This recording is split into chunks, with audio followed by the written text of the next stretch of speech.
Hi everyone, it's Elvie with House of Color. Welcome back to my channel. In today's video, I am going to be doing my 26 weeks to 36 week pregnancy update for you. The last video I had was up to 26 weeks. So we're going to get caught up with everything because today is the day that I'm officially 36 weeks now, which means I am about 9 months pregnant and we've got 4 more weeks to go. That is insane. I can't even wrap my head around the idea that I only have maybe a month left before this baby comes. I'm so excited to meet baby, but at the same time, I am not prepared at all. But we'll get into all of that later in the video. I am officially 36 weeks today, and I had my first weekly doctor's appointment this morning, and I wanted to wait till after the doctor's appointment to do this update video because I wanted to share all the information and everything that I've been going through since then. This morning was a very long doctor's appointment. We had an ultrasound, an NST, and then my follow-up doctor's appointment with my OB.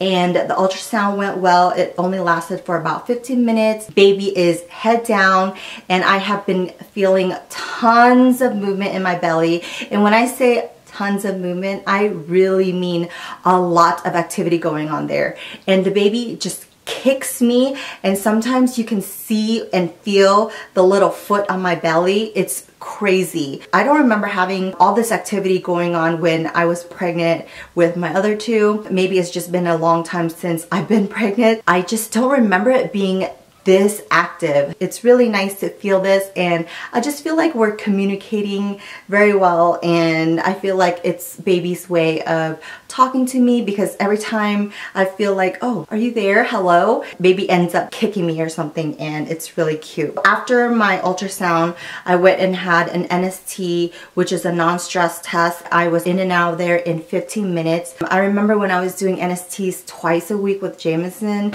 it lasted a lot longer, probably about an hour. After my NST, went to see my doctor, and that lasted only about 5 minutes. He did check me, and I am officially 2 centimeters dilated, and that can mean anything, you guys. I'm in this mommy forum on the What to Expect app, and all my February moms that I'm in there with, a lot of them are announcing that they're giving birth, and it's just so exciting. But some are saying that they've been dilated since 32 weeks and nothing's happening. And I asked my doctor, what does that mean that I am 2 centimeters dilated? And he's like, it could mean that you can have the baby this week, or it can mean that you can have the baby in 4 weeks. So it just all depends on how our body works. And if I remember correctly, I was 2 centimeters dilated with both pregnancies for a couple weeks before they induced me at 38-ish weeks. My doctor did give me the option of inducing me at 39 weeks,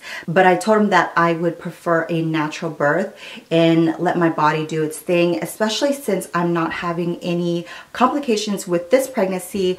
I really want to have the whole natural birth experience because that's always been my dream. I've always wanted to have my body go into labor naturally, have my water break. I don't want an epidural, and it didn't happen with both of my other pregnancies. So I'm hoping and crossing my fingers that this pregnancy, my water will break, I'll go to the hospital, no epidural, and I'll have a natural birth. That's my dream birth plan. And as we get closer and closer to the date, in fact, I'm packing my hospital bag today because it could be any time. I'm very excited and nervous at the same time because, like I said, I don't feel prepared at all for this baby. That's kind of where I'm at with the birth plan, and hopefully I'll have a really healthy pregnancy the remainder of the pregnancy. With both boys, I had low amniotic fluids. This pregnancy, I have been pretty healthy, no complications so far. The only thing that I've had going on is the fact that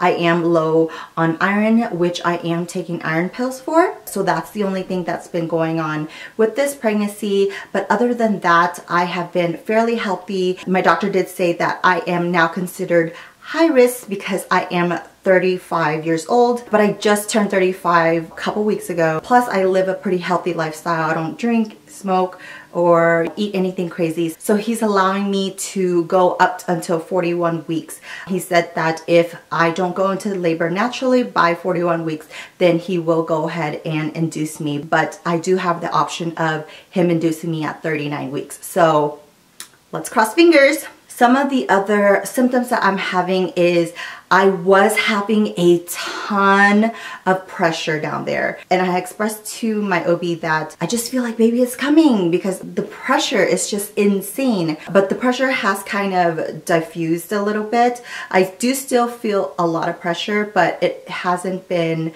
as bad as it was between 26 to 30 weeks. From 26 to 30 weeks, it was so crazy. The pressure was just insane. But he had explained to me that because this is my third pregnancy, my cervix considered like a trampoline, so the muscle is not as tight as it used to be, and so that's why I'm feeling all the pressure.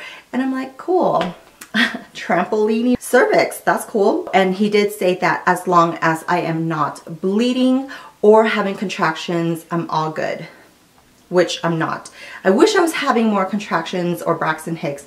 That would really mean that my body is getting prepared for labor, which, by the way, I forgot to mention to you guys that I think I lost my mucus plug a couple days ago. I'm not sure. This is very TMI, but if you're watching this video, you already know this whole pregnancy thing is a lot of TMI. I don't know what mucus plug looks like. I guess it just looks like discharge, kind of gooey, kind of sticky. I don't know. I might have lost it. It might have just been discharge or whatever, but I really think it was my mucus plug. And they say that when you lose your mucus plug, it could be the next day, it could be a week or two is when you're going to go into labor. In my last pregnancy update, I did mention to you guys that I did notice those stretch marks on my back. They're all gone now. As soon as I noticed it, I started using lotion and my mother's oil on it. I would use it every single day and the marks went away. So my back is all good now. Stretch marks on my belly. So far so good. No stretch marks there either. So let's just cross our fingers that it stays that way. As far as the kids are concerned, I have noticed that JJ has been really clingy to me, but he has always been clinging to me. He's such a mama's boy. But I did notice that when I was pregnant with Jameson, Preston was extra clingy to me. But I feel like the boys really love baby already. Every time they see my stomach, they're like, baby, and they're always hugging baby and kissing baby and saying good morning and talking to the baby. So I think they're going to be excellent brothers to their new sibling. As far as food aversions and cravings are concerned, I don't have a lot of aversions anymore. I had my first piece of steak the other day and it was delicious, but I'm not having cravings for anything crazy. Maybe a little bit of ice cream here and there. As far as weight gain, I am at 134 today, so I think I've gained maybe 17 to 20 pounds, which puts me right on track with my weight gain pattern. I think by the end of my pregnancy, I gained about 25 to 30 pounds with each child. The heartburn, you guys, is so bad. And I think a lot of it has to do with the iron pills that I'm taking. The iron pills are not fun, but I did discuss it with my OB if I have to take it, and he's like, yes, if you don't take it, you're not going to have enough energy to push. I am doing a little bit better with the iron pills, but it does give me a lot of heartburn and that's super uncomfortable. I mostly get heartburn at nighttime when I try to sleep. What really helps me are Tums. So anytime when I feel like the heartburn is unbearable, I take a Tums and it kicks in right away and I'm able to diffuse that nasty heartburn situation. But I remember I had heartburn so bad when I was in Houston. We were there over the holidays and it was just terrible. I think the heartburn was so bad where I violently vomited twice, and that scared the crap out of me because I'm like, whoa, what's going on? Why am I just throwing up? Because I remember one of the nights I was sleeping, 3 o'clock in the morning, I woke up and I had this weird sensation in my throat. I ran to the restroom right away and I just violently vomited, like exorcism style. It was crazy. And then after that, I just went to sleep. It was crazy. I was like, what is this? Vomiting. It happened again later that week and I was like, what is going on? I called my doctor's office to let them know what was happening. The nurse practitioner just told me to keep an eye on it, but definitely drink more water. Try taking the iron pills in the morning. Stay away from greasy, spicy foods that might cause me to have this intense heartburn and the vomiting. And if it continues and I'm not able to keep down food and fluids, to go ahead and come into the hospital. Luckily, it was just 2 episodes of that violent vomiting and that was it. And ever since I switched my iron pills to the mornings, it's been a lot better too. I have to register at my hospital. I know I'm super late. I have an appointment on Thursday to go into the hospital and register and get a little tour of the whole facility. I am a lot more tired than usual, of course, because my bump is just getting bigger and I feel like the baby is just sucking a lot of my energy. And I told the whole household already that I'm done. I'll see you guys in the springtime once I give birth, because I'm not cooking, I'm not cleaning, I'm not doing anything crazy anymore. I am just resting because I cannot literally move. So anytime I am way too active, I get super tired, can't breathe, and worn out. And as a matter of fact, you guys, when I came back to Colorado from Houston, I kind of had a little scare. I think it was because my body was not used to the elevation. I ended up going to the ER because I had really shortness of breath. I couldn't breathe and I was scared that it was going to affect the baby. So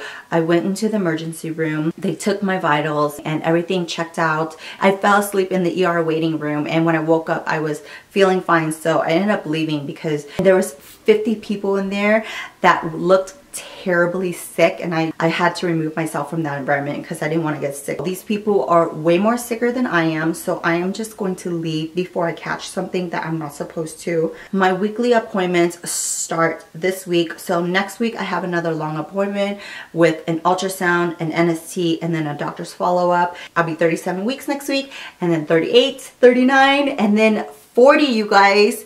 We are in the home stretch to meet baby, and I'm so excited. So that's it today for my video and my pregnancy update. I hope you guys enjoyed it. I'm not sure if I'm going to do another update video. We'll see. We'll take it day by day. My next video, I am probably going to be sharing with you guys what I'm packing in my hospital bag this time around. This is going to be baby number 3, so I kind of know what to expect and I'm not going to overpack, but I didn't overpack with the other 2. I did make a list of all the things that I want to bring to the hospital, so I will share that with you guys as soon as I pack my bags and upload that video. So thank you guys so much for tuning in. Please give this video a like if you enjoyed it, and don't forget to subscribe to my channel if you haven't already. There's also a little bell button that you can click. That way you can get notified whenever I upload a new video, and I will see you guys in the next video. Bye!